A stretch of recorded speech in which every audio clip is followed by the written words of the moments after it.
How's everybody doing today?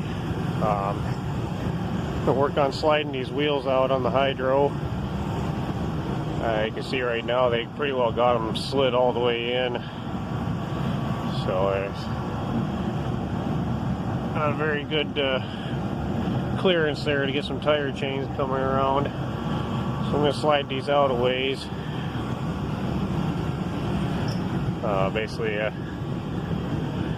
big old breaker bar here. Break them loose. And I should be able to get them the rest of the way with the 3/4 inch ratchet. Back we used to slide wheels in and out for picking corn. I guess I didn't do that, I was pretty little yet, but when Dad would do that on the 656, he'd always have to move the wheels out for putting the mounted picker on. And he had triple wheel weights on.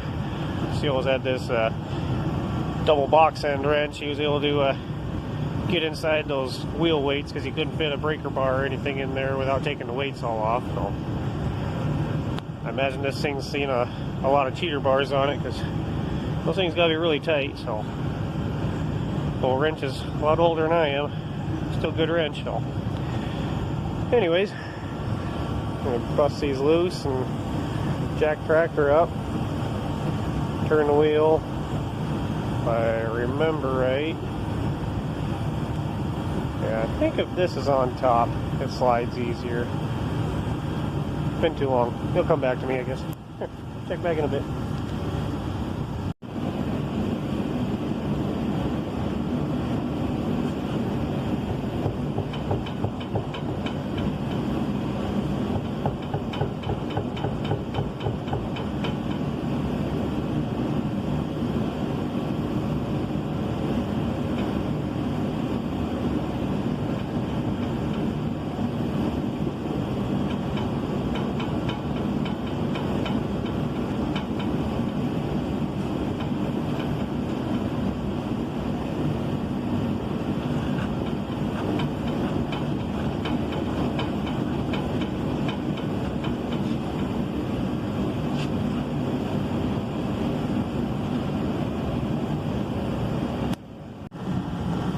Alright, a lot of wiggling, a little prying. Got this wheel slid out, I think good enough to turn the light on here. Should have plenty of room for clearance here. Still gonna be a little tight here. I got this step I added on. It's an old step off of an old year-round cab. In and out of here a lot when I use this for unloading at the bagger, and climbing up that little ladder is kind of a pain in the ass. So I put this step on here. You can get in and out pretty handy. I might take the grinder and cut this off at an angle. So I don't got anything for those chains to catch on. I got these chains here. These are double ring chains. They're pretty aggressive. Get around pretty good. I don't think I need something quite that aggressive for what I do with this. So I got some H pattern chains I think I'll put on, because those ring chains will stick up quite a ways. So I don't want them slapping against here, and I really don't want to pull those tires way out. You know, it was kind of nice having the tires in for pulling up to the bagger and stuff, but they're just a little too skinny, so we're kind of like them where they're sitting now. So I'm gonna roll the old tire this way and go ahead and tighten those down. And it's getting kind of late, so I'll snug those down and call her a night and try to throw them chains on in the morning when I start things up to go mix feed, and go from there. Let's go.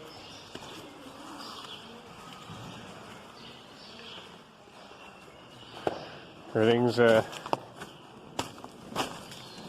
pretty crusty back here. Come on.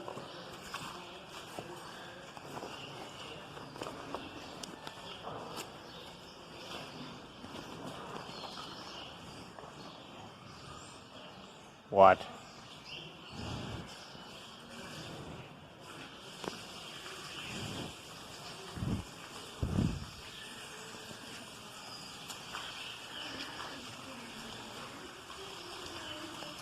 Alright, my hand's getting cold.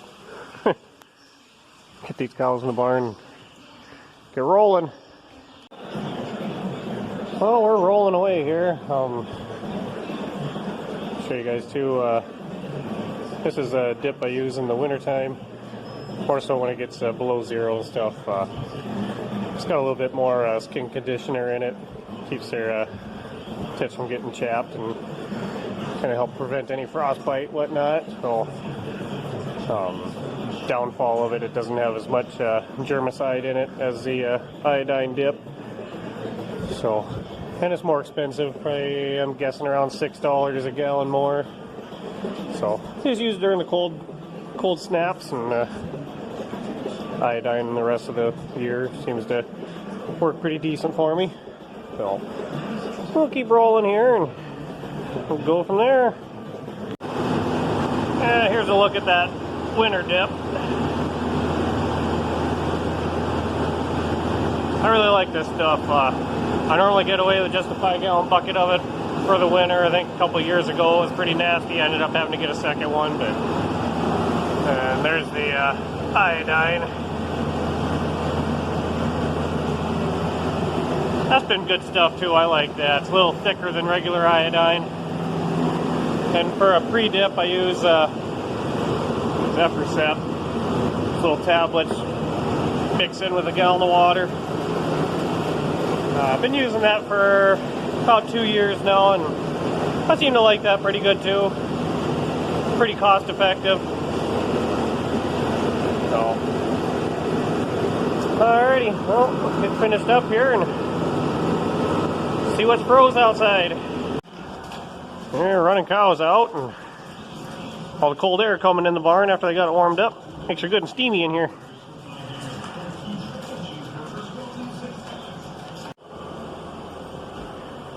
Yeah, she's good and foggy now.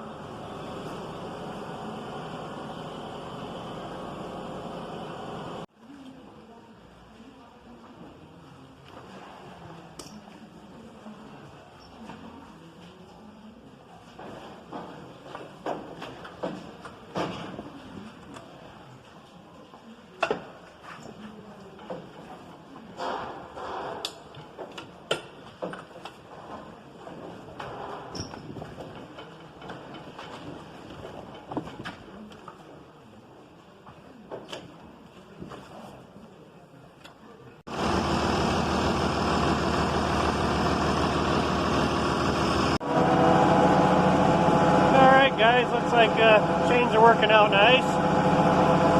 So next time it snows, hopefully I don't gotta put a bunch of sand and everything down.